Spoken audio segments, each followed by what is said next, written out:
আমরা বলেছিলাম যে আমার পরিবার আর রাজনীতি করবে না, তবে আমাদের নেতাকর্মীর উপর যেভাবে হামলা হচ্ছে এই পরিস্থিতিতে আমরা হাল ছেড়ে দিতে পারি না।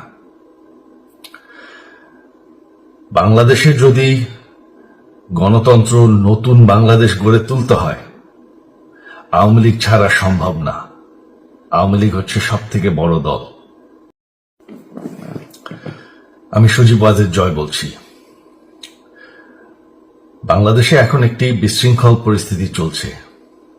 সারা দেশে আমাদের ভাঙচুর হচ্ছে, লুটপাট হচ্ছে, আমাদের শহরের বাইরে আমাদের নেতাকর্মী, আমাদের আওয়ামী লীগের নেতাকর্মীদের উপর হামলা চলছে, অনেকে হত্যা করা হয়েছে। এই পরিস্থিতিতে আমি বলতে চাই, আওয়ামী লীগ হচ্ছে বাংলাদেশের সবথেকে পুরাতন গণতান্ত্রিক